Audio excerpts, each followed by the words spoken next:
Oke, baiklah. Saya akan melanjutkan video yang ke-8, yaitu masih berkaitan dengan kondisi ya.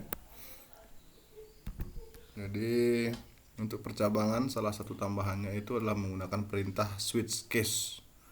Ini hampir di semua bahasa pemrograman juga ada, dan pada Java juga tentunya pasti ada.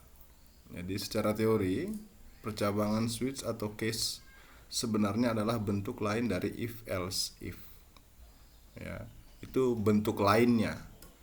Jadi perbedaannya hanya pada percabangan ini menggunakan kata kuncinya switch dan case. Kalau if else if itu menggunakan if else if else. Tapi kalau pada perintah switch case itu perintahnya menggunakan switch case 1, case 2, case 3 dan perintah terakhir itu menggunakan kata default. Formatnya juga berbeda tetapi cara kerjanya sama. Jadi kita akan lihat ini struktur ya, struktur penulisan percabangan menggunakan switch dan case.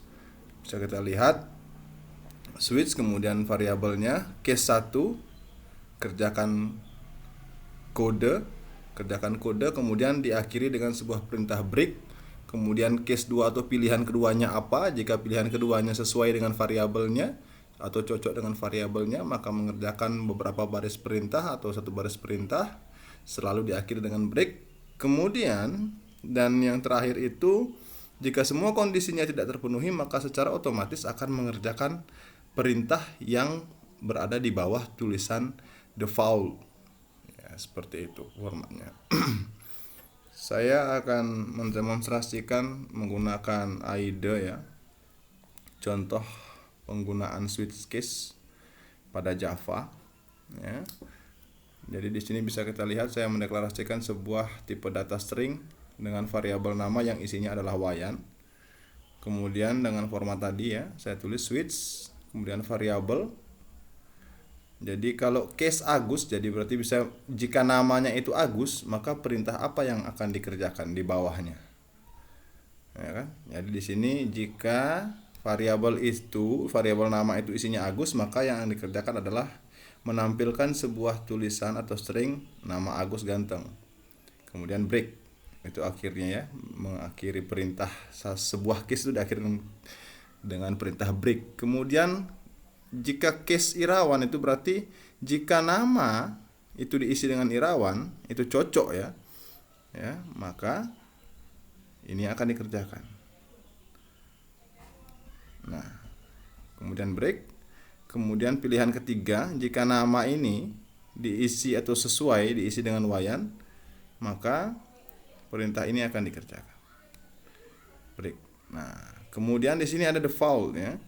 Default itu berarti jika tidak ada nama yang sesuai atau tidak ada pilihan yang sesuai. Misalnya di situ nama itu bukan Agus, bukan Irawan, bukan juga Wayan. Berarti secara default dia akan mengerjakan perintah di bawah ini. Ya, kemudian tidak menggunakan break, tidak ada breaknya lagi, tidak ada berhentinya. Seharusnya ya, secara teori yang saya jelaskan tadi itu breaknya tidak ada ya di format penulisannya tadi. Ini break di sini tidak ada harusnya ini. Di bawah default itu tidak perlu ada break lagi. Karena break itu adalah perintah yang otomatis dijalankan ketika semua kondisinya tidak terpenuhi. Nah, di sini bisa Anda perhatikan atau kita sekalian perhatikan bahwa sebuah variabel nama saya isikan dengan wayan. Maka dia akan cocokkan berarti switch wayan. Apakah wayan ini sama dengan Agus?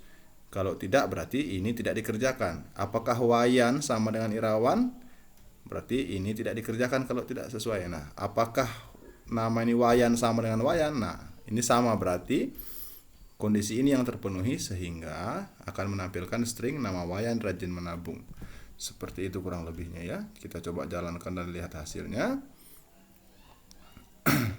Ya. Nah, ini nama wayan rajin menabung. Seperti itu perintah switch case itu bekerja. Nah, ini misalnya sekarang wayan ini isi variabel nama ini saya ganti menjadi misalnya Budi misalnya. Nah, kita perhatikan, kita coba belajar baca ya. Coba kita lihat ini. Budi. Ini switch berarti nama, berarti di sini Budi ya, cocokkan Budi. Apakah Budi sama dengan Agus? Tidak. Tidak ya, berarti tidak dikerjakan ini. Apakah Budi sama dengan Irawan? Tidak, tidak ya, berarti tidak dikerjakan.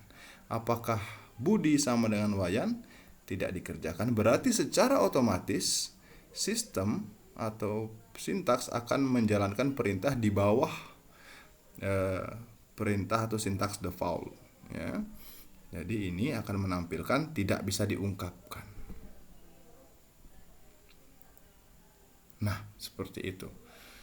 Ya, jadi hampir sama sebenarnya fungsinya if else if ya dengan switch case ini. Hanya saja format penulisannya yang berbeda.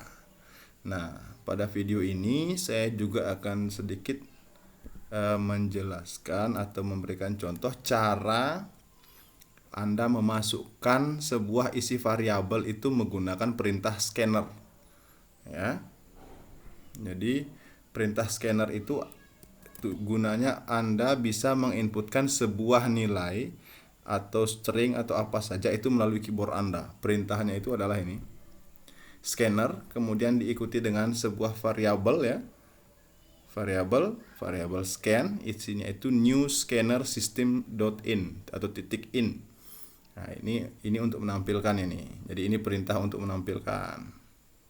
Inputkan nama, ini bukan warna ya, inputkan nama Anda gitu.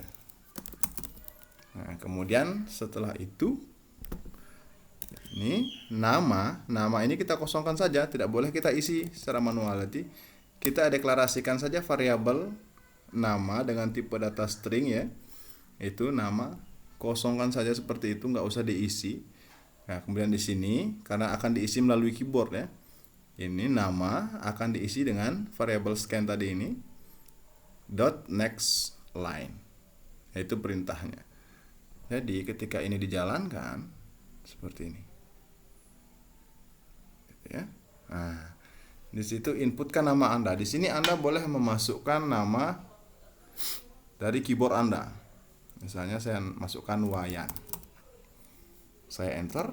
Nah, langsung nampak di situ nama Wayan rajin menabung. Seperti itu ya. Nah, kalau sekarang saya jalankan lagi. Saya isi di situ, masukkan nama Anda, Kacong misalnya. Ketika saya enter, nah maka di situ tidak bisa diungkapkan. Nah, itu adalah memasukkan ya, itu fungsi dari ini scanner ini. Ya, perintah scanner ini adalah new scanner system ini tuh adalah Anda bisa menginputkan sebuah tulisan ya, menggunakan keyboard Anda. String atau karakter itu menggunakan keyboard. Jadi itu bisa Anda terapkan nanti di tugas-tugas sebelumnya, yaitu tentang penggunaan if, kemudian operasi aritmatika itu boleh diterapkan menggunakan scanner ini. Itu kan namanya memodifikasi. Ya. Jadi barangkali itu saja penjelasan tentang switch dan case ya. Itu adalah jenis percabangan di dalam JavaScript. Jadi saya akan melanjutkan ke video berikutnya dengan materi yang lain tentunya.